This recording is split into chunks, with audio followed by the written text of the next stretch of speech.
नमस्कार, आप देख रहे हैं न्यूज 18। मैं हूं आपके साथ मेनका चौधरी। बुलेटिन की शुरुआत बड़ी खबर के साथ करते हैं। मिर्जापुर से ये खबर आ रही है जहां पर वाटरफॉल में डूबने से 3 की मौत हो गई है।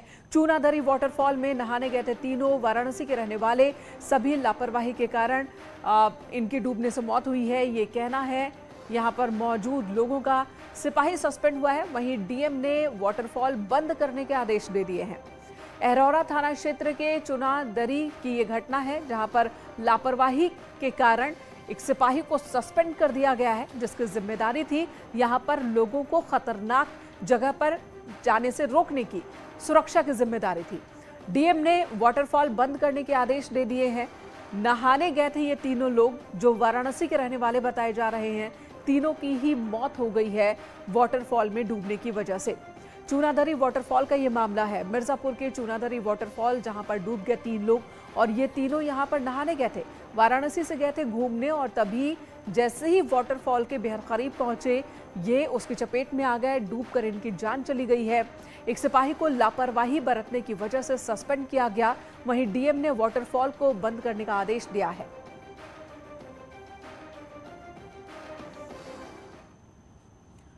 इधर माफिया मुख्तार अंसारी मामले में बड़ा खुलासा हुआ है। एसटीएफ के खुलासे के मुताबिक यूपी सरकार की सख्ती से बचने के लिए मुख्तार अंसारी ने पंजाब के रोपड़ जेल जाने की प्लानिंग की थी। जांच में यह खुलासा हुआ है कि मुख्तार ने बांदा जेल से रोपड़ जेल जाने के लिए अपने ऊपर फर्जी केस पंजाब में दर्ज करवाया और इसके लिए उसने प्रयागराज से प्री एक्टिवेटेड सिम 500 रुपए में खरीदी थी और उस सिम से ही एक बिल्डर को धमकी दी गई थी, जिसके बाद पंजाब के रोपड़ में मुख्तार अंसारी पर केस दर्ज हुआ और उसके बाद पंजाब पुलिस मुख्तार को बांदा जेल से रोपड़ लेकर गई, जहां पर मुख्तार करीब 2 साल तक रहा।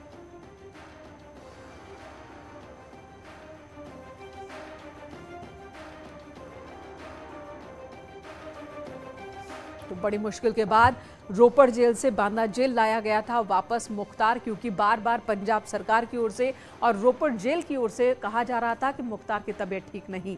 लेकिन बांदा से रोपड़ वो कैसे गया, इसके लिए पूरी स्क्रिप्ट बकायदा लिखी गई थी। मुख्तार अंसारी ने प्रयागराज में ये स्क्रिप्ट लिखी थी क्योंकि एसटीएफ ने जो खुलासा किया है उसमें फर्जी तरीके से प्रयागराज से ही सिम लेने की, खरीदने की जानकारी आई है। उस सिम को बांदा जेल में किसने पहुंचाया इसका भी खुलासा नहीं हो पाया है, लेकिन उसके बाद जेल में बैठे बैठे मुख्तार ने जेल बदलने की पूरी प्लानिंग की। कैसे इस प्लान को मुख्तार ने अंजाम दिया ये भी हम आपको बताते हैं सिलसिलेवार तरीके से। देखिए, प्रयागराज के लक्ष्मण मार्केट से एक सिम खरीदी गई जो कि प्री एक्टिवेटेड सिम थी। 500 रुपए देकर pre activated SIM Mukhtar Ansari के पास पहुंचाई गई थी। बिना किसी डॉक्यूमेंट के ये सिम खरीदी गई थी। मुख्तार के ही गुर्गों ने ये सिम खरीदी थी और इसी सिम से पंजाब के एक बिल्डर को धमकी मुख्तार अंसारी ने दी थी। जेल में बैठे बैठे बांदा जेल से ही फोन किया था उसने और पंजाब के बिल्डर को धमकी दी थी, जिसके बाद रोपड़ में एक केस दर्ज हुआ। बिल्डर से 10 करोड़ रुपए की रंगदारी मुख्तार अंसारी ने मांगी थी और वो भी तब जब वो बांदा जेल में बंद था, जिसके बाद धमकी का मकसद था पंजाब में एफआईआर दर्ज करवाना ताकि वहां पर भी जांच हो और फिर इसे वहां पर ले जाया जाए। इसके बाद पंजाब में मुख्तार पर केस दर्ज हुआ। जिस तरह की प्लानिंग थी वो प्लानिंग ठीक ठीक आगे बढ़ रही थी। जनवरी 2020 में पंजाब पुलिस ने मुख्तार को हासिल करने के लिए, पंजाब पुलिस आती है यूपी और मुख्तार को रोपड़ लेकर जाती है। रोपड़ जेल में मुख्तार करीब 2 साल तक रहता है। इस बीच यूपी की ओर से बार बार कोशिश की जाती है मुख्तार को बांदा लाने की, लेकिन रोपड़ जेल में मुख्तार को वीआईपी ट्रीटमेंट मिलने का भी दावा किया गया है। और यह भी खबर आई कि बार बार जेल प्रशासन की ओर से कहा जा रहा था कि मुख्तार की तबीयत ठीक नहीं है, इसलिए यूपी नहीं भेजा जा सकता। पत्नी के साथ रोपड़ जेल में रहने का भी दावा किया जा रहा है कि जब वो रोपड़ जेल में बंद था मुख्तार अंसारी, तब इनकी पत्नी भी वहां पर मौजूद थी। पंजाब की मौजूदा सरकार ने यह दावा किया है, जबकि पिछली सरकार इन बातों को खारिज करती रही है। कांग्रेस की सरकार थी उस वक्त, कांग्रेस सरकार पर यह आरोप लगते रहे हैं कि मुख्तार अंसारी को बचाने की जो पूरी कोशिश और इस पूरी प्लानिंग में पंजाब की कांग्रेस सरकार शामिल रही थी। पंजाब की विधानसभा में पिछले हफ्ते वहां के मौजूदा जेल मंत्री हरजोत बैंस ने मुख्तार के मामले को लेकर जो सनसनीखेज बयान दिए, उसके बाद यूपी का सरकारी अमला एक बार फिर से हरकत में है। मुख्तार अंसारी को मिलीभगत से जेल ट्रांसफर किए जाने की फाइल फिर से खोल दी गई। सभी रिकॉर्डों को फिर से खंगाला जा रहा है। इतना ही नहीं, यूपी का गृह मंत्रालय नए सिरे से रिपोर्ट तैयार कर उसे पंजाब की नई सरकार को सौंपने की तैयारी में है। यूपी सरकार पंजाब की नई सरकार से इस पूरे मामले की गहराई से छानबीन किए जाने की भी सिफारिश कर सकती है। ऋषभ मणि त्रिपाठी इस वक्त हमारे साथ फोन लाइन पर मौजूद है, हमारे सहयोगी। ऋषभ, जब मुख्तार अंसारी को रोपड़ से बांदा लाया गया था, इससे पहले कई बार कोशिशें हुई थी यूपी गवर्नमेंट की ओर से, यूपी पुलिस की ओर से कि इसे लाया जाए, लेकिन रोपड़ जेल की तरफ से बार बार कहा जा रहा था कि मुख्तार अंसारी की तबीयत ठीक नहीं है और हवाला दिया जा रहा था और उसे वहां जितना ज्यादा वक्त तक रोक सके रोका गया। अब ये सारी चीजें क्लियर हो गई हैं। जो आरोप लगाए जा रहे थे यूपी पुलिस की ओर से, यूपी सरकार की ओर से पंजाब सरकार पर, उन आरोपी की सच्चाई सामने आ रही है। जी बिल्कुल सही कहा आपने। अब उन आरोपों की सच्चाई सामने आ रही है। अगर इस पूरी कहानी को देखें तो ये 3 पार्ट में है। पहला पार्ट तब होता है जब 2017 में उत्तर प्रदेश में योगी आदित्यनाथ की सरकार आती है और बांदा जेल में जो तथाकथित ये कहा जाता है कि उसको तमाम सुविधाएं मुख्तार अंसारी को मिल रही थी, वो बंद हो गई थी और उसके ऊपर जेल के सभी नियम सख्ती से लागू किए जा रहे थे। उसी दौरान कुछ महीने बाद मुख्तार के खिलाफ एक मुकदमा पंजाब में दर्ज होता है, जो कि एक रंगदारी मांगने का था एक कारोबारी से, और वो पंजाब जेल ट्रांसफर हो जाता है। फिर वहां पर जो अभी जानकारी मिल रही है, और उत्तर प्रदेश सरकार ने पहले भी आरोप लगाया था कि वो तमाम सुविधाओं के साथ पंजाब की रोपड़ जेल में रह रहा था। उत्तर प्रदेश सरकार और यहाँ की कोर्ट तमाम कोशिश करती है, लेकिन रोपड़ से उसको उत्तर प्रदेश की किसी जेल में ट्रांसफर नहीं किया जा पाता है। फिर मामला आखिरकार सुप्रीम कोर्ट तक पहुंचता है और सुप्रीम कोर्ट के आदेश पर वो यहाँ पर आता है। अब बिल्कुल ये तो खुलासा हुआ, जो बातें कही जा रही थी उनमें सच्चाई अब सामने आने लगी है। तो ऐसे में क्या ये जांच एक बार फिर से शुरू होगी? कितना वक्त लगेगा शुरू होने में? गृह विभाग के सोर्सेज है, उन्होंने ये बात बिल्कुल साफ कह दी। जिस तरह से विधानसभा में अभी पंजाब के जेल मंत्री ने जो बयान दिया है, उस बयान का संज्ञान लेते हुए अब उत्तर प्रदेश के गृह विभाग की ओर से पंजाब सरकार की ओर ये चिट्ठी लिखी जा रही है कि इनको जेल में रहने की जांच की जाए, जिन्होंने मुकदमा लिखाया था इनके खिलाफ, उस मुकदमे की क्या सत्यता थी, तमाम चीजों की जांच हो। और यहाँ से भी जांच की जाएगी कि किन कागजातों के आधार पर उत्तर प्रदेश की जेल से मुख्तार अंसारी को पंजाब की जेल में ट्रांसफर किया गया था। तो जाहिर सी बात है कुछ लोगों की मुसीबतें बढ़ेंगी। वाकई कुछ लोगों की मुसीबतें बढ़ेंगी। हालांकि पंजाब के उस वक्त के जेल मंत्री पर भी कुछ आरोप लगे थे, वो यूपी भी आए थे और आरोप भी कुछ लगे थे। अब सारी चीजें खुलकर सामने आएंगी। धन्यवाद ऋषभ इस वक्त पूरी जानकारी देने के लिए। इधर नोएडा एसटीएफ को बड़ी कामयाबी मिली है। रेड कॉर्नर का आरोपी मजीद गिरफ्तार किया गया। आईजीआई एयरपोर्ट दिल्ली से आरोपी की गिरफ्तारी हुई। आरोपी मजीद पर हत्या, लूट के कई मामले दर्ज हैं। इंटरपोल से रेड कॉर्नर नोटिस भी जारी था इसके खिलाफ। साल 2016 में फर्जी पासपोर्ट से भागा था सऊदी और अब इसकी गिरफ्तारी हुई है। आईजीआई एयरपोर्ट से गिरफ्तारी हुई। रेड कॉर्नर जारी हुआ था मजीद के खिलाफ। नोएडा से ये बड़ी खबर है, एसटीएफ को बड़ी कामयाबी मिली है।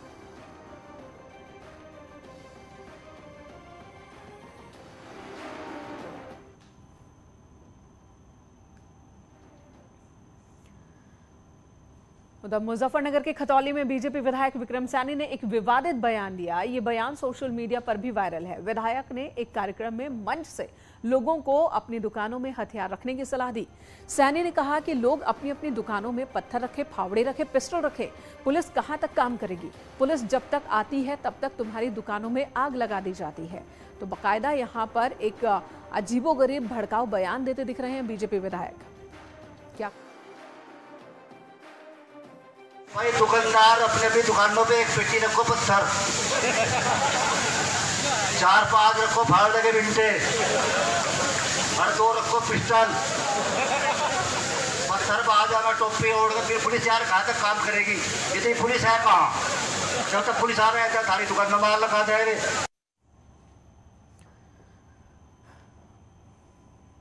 अब सवाल है कि क्या विधायक जी को अपनी ही पुलिस पर भरोसा नहीं? इधर बरेली में धर्म परिवर्तन और लव जिहाद का एक मामला सामने आया। इमरान नाम के युवक ने पहले सुरेंद्र बनकर एक लड़की से दोस्ती की, जिसके बाद आर्य समाज मंदिर में उसने शादी की। फिर युवती का जबरन धर्म परिवर्तन कराया। युवती ने इज्जतनगर थाने में अब मुकदमा दर्ज कराया है।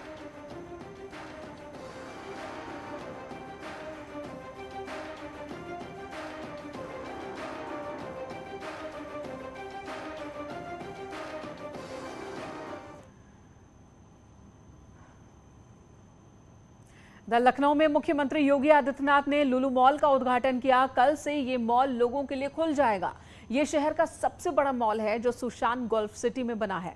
मॉल में कई ब्रांड के शोरूम हैं, 15 रेस्टोरेंट और कैफे भी हैं, 25 ब्रांडेड आउटलेट्स हैं, फूड कोर्ट भी है जिनमें 1600 लोग एक साथ बैठ सकते हैं।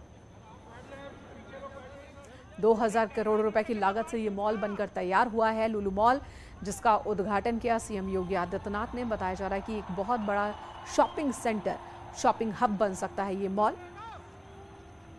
जिसमें ब्रांडेड आउटलेट्स के साथ ही फूड कोर्ट जिसमें 1600 लोग एक साथ रहेंगे। 11 यहाँ स्क्रीन्स हैं, 11 स्क्रीन्स वाला ये मॉल जिसका उद्घाटन सीएम ने किया है।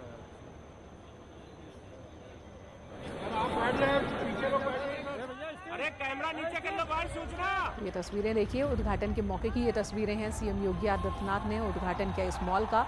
इस मॉल से यहाँ के व्यापारियों के चेहरे भी खिले हुए हैं और साथ ही आसपास के कई ज़िलों के लोग यहाँ पर आ सकेंगे, क्योंकि मॉल जिस जगह पर है वहाँ इसकी आसपास घनी आबादी है और कई ज़िलों के लोग इस रास्ते का इस्तेमाल करते हैं, जिसकी वजह से कहा जा रहा है कि एक बहुत बड़ा शॉपिंग सेंटर बन सकता है ये मॉल। 2000 करोड़ की लागत से इस मॉल को तैयार किया गया है। इस मॉल का नाम लुलु मॉल है, जिसका सीएम योगी आदित्यनाथ ने उद्घाटन किया और इस मौके पर कई कार्यक्रम भी हुए। सीएम योगी आदित्यनाथ को दूसरी तस्वीर में आप देख रहे हैं, जो उस वक्त कार्यक्रम को देख रहे थे। इधर मथुरा में 2 गैंगस्टर के खिलाफ पुलिस ने बड़ी कार्रवाई की है। पुलिस ने दोनों गैंगस्टर की 1 करोड़ 90 लाख की संपत्ति जब्त की। शेरगढ़ इलाके में पुलिस ने गैंगस्टर यूनुस और सुबेद्दीन उर्फ सुब्बा पर कार्रवाई की। दोनों ही बदमाश झंगावाली के रहने वाले हैं। यूनुस की कुर्क की गई संपत्ति की कीमत 70 लाख रुपए है। यूनुस पर वाहन चोरी और शराब की तस्करी के कई मुकदमे दर्ज हैं। सुबेद्दीन की अगर बात की जाए तो 1 करोड़ 20 लाख रुपए की संपत्ति इसकी कुर्क हुई है। सुब्बा पर शेरगढ़ थाने में 4 मुकदमे दर्ज हैं।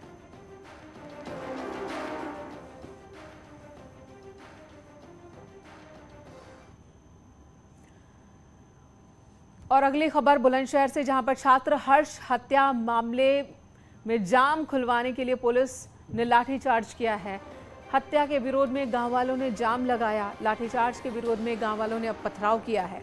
पुलिस का एक सिपाही पत्थर लगने से जख्मी भी हुआ है। दरअसल यहां पर क्लास 2 के एक छात्र का अपहरण हुआ था।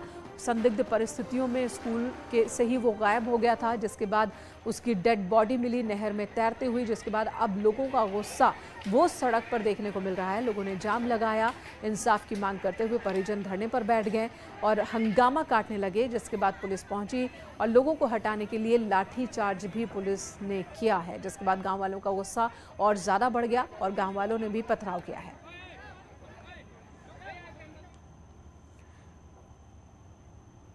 और अब आपको पूरी खबर बताते हैं। बच्चा बुलंदशहर के छतारी इलाके का है, जिसका शव सिकंदरपुर मछुआ के रजवाहे में पड़ा था। बताया ये जा रहा है कि कल स्कूल की छुट्टी के बाद बच्चा गायब हो गया था, उसका अपहरण हुआ था। बच्चे का शव मिलने की सूचना पर पुलिस टीम मौके पर पहुंची। फॉरेंसिक एक्सपर्ट्स को भी बुलाया गया। बच्चे के परिजनों ने स्कूल प्रशासन पर लापरवाही के गंभीर आरोप लगाए। उधर बच्चे का शव मिलने के बाद घर वालों का रो रो कर बुरा हाल है। परिवार के लोगों ने सड़क पर हंगामा किया। परिजनों का आरोप है कि पुलिस ने समय पर सही कार्रवाई की होती तो शायद उनका मासूम बच गया होता। विरोध जताते हुए परिजनों ने गांव वालों के साथ पंडरावल चौकी का घेराव भी किया। पुलिस मामले की जांच कर रही है, साथ ही हत्यारों की जल्द गिरफ्तारी का दावा कर रही है।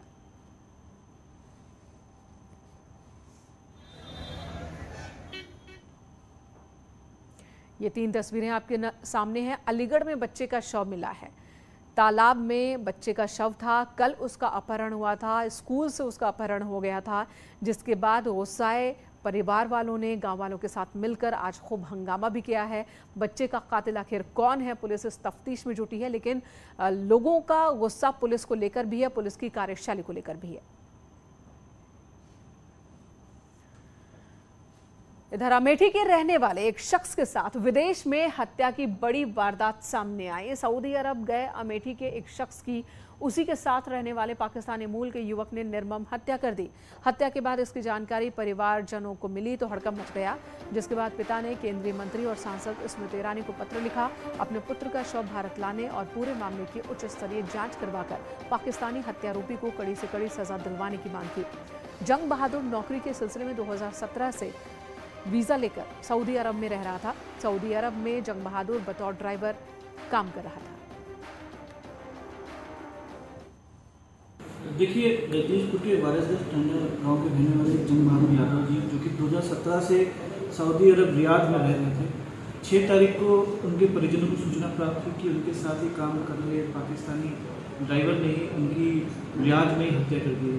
ये सूचना जब उन्होंने अमेठी प्रशासन को दी तो हम लोग उनके घर गए, हम और SDM साहब, और उनका साहस बांधा और विधिक प्रक्रिया के तहत शव को जल्दी से जल्दी हिंदुस्तान वापस लाने का आश्वासन दिया। भैया हम ये चाहते हैं कि हमारे पापा हमारे पास आ जाएं, बस, और कुछ नहीं चाहते हैं, बस। किससे उम्मीद है सांसद जी से। उधर सहारनपुर में चोरी की एक वारदात सीसीटीवी में रिकॉर्ड हुई है। घटना सरसावा इलाके की है, जहां एक गहने की दुकान में चोरी की वारदात हुई। चोर दबे पांव दुकान में दाखिल होता है। उस दौरान दुकानदार सो रहा था। चोर ने चुपचाप मोबाइल फोन पर हाथ साफ किया। सीसीटीवी के आधार पर पुलिस चोर की तलाश कर रही है।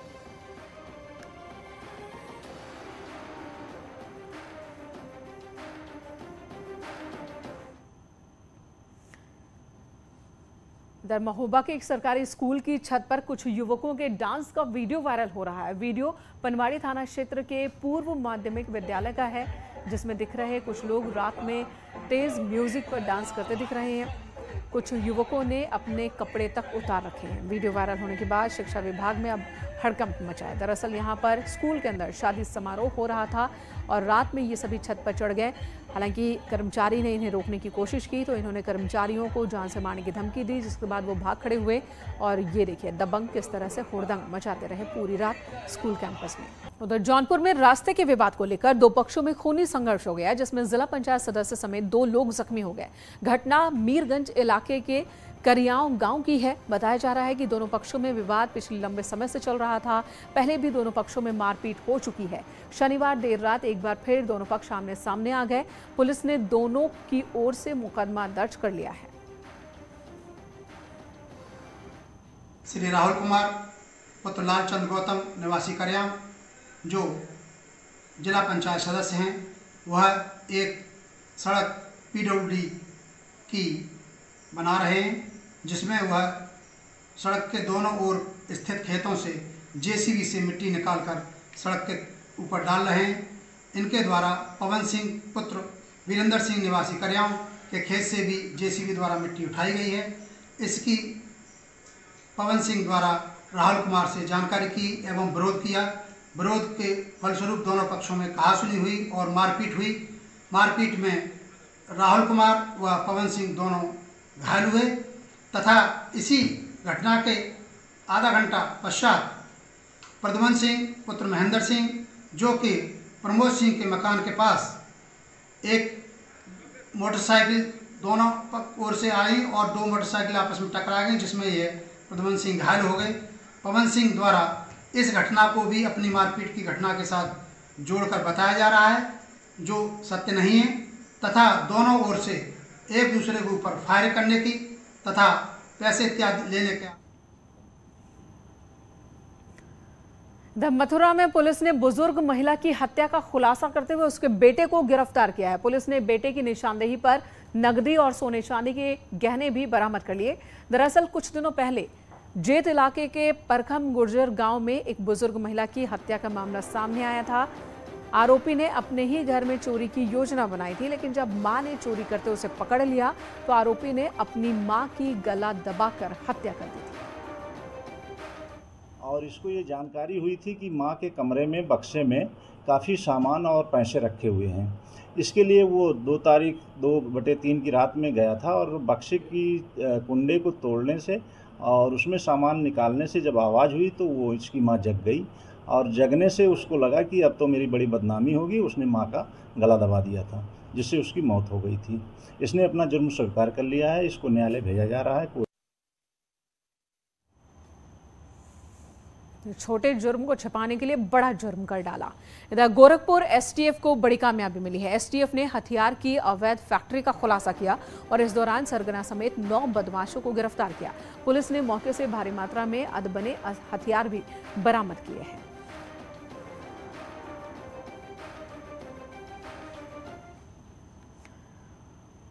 उधर कानपुर में एक युवक खून से लथपथ मिला है। संदिग्ध परिस्थितियों में जूही इलाके में युवक पुलिस चौकी के सामने खून से लथपथ था, जिसे देखकर लोगों में दहशत फैल गई। तुरंत पुलिस को जानकारी दी गई। युवक को इलाज के लिए हॉस्पिटल ले जाया गया।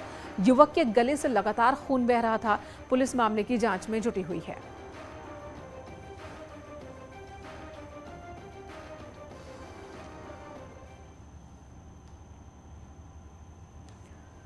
लखनऊ में मुलायम सिंह यादव की पत्नी साधना यादव का अंतिम संस्कार संपन्न हुआ। पीपरा घाट पर प्रतीक ने मुखाग्नि दी। सीएम योगी समेत तमाम दिग्गजों ने मुलायम सिंह यादव के आवास पर पहुंचकर अंतिम दर्शन किए और श्रद्धांजलि दी।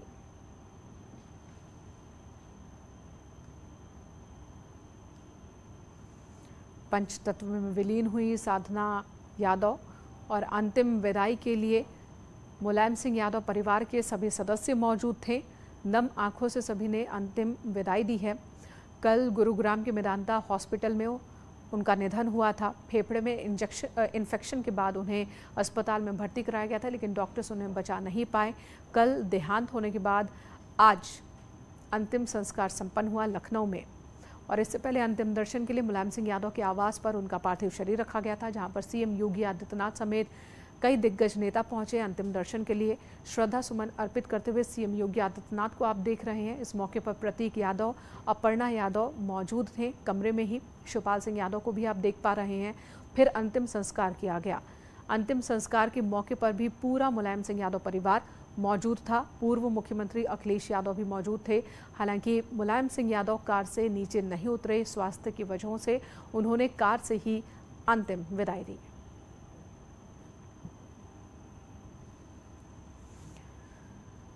इस वक्त देश के कई राज्यों में बारिश और बाढ़ लोगों के लिए बड़ी मुसीबत बन गई है। कई राज्य ऐसे हैं जहां पर पानी की वजह नदी नाले उफान पर हैं। महाराष्ट्र, असम और गुजरात में बाढ़ का विकराल रूप देखने को मिल रहा है। कर्नाटक में भी पहाड़ से गिरने वाला पानी लोगों के लिए खतरा बन गया है। जम्मू कश्मीर, हिमाचल प्रदेश और उत्तराखंड जैसे पहाड़ी राज्यों में आसमान से बरस रही आफत ने तबाही मचा रखी है। पहाड़ों में हो रही बारिश का असर मैदानी इलाकों में भी देखने को मिल रहा है। यूपी की कई नदियां उफान पर हैं। कई इलाकों में बाढ़ जैसी स्थिति बन गई है। कई इलाकों में हो रही बारिश के कारण शहरों में पानी भर गया है।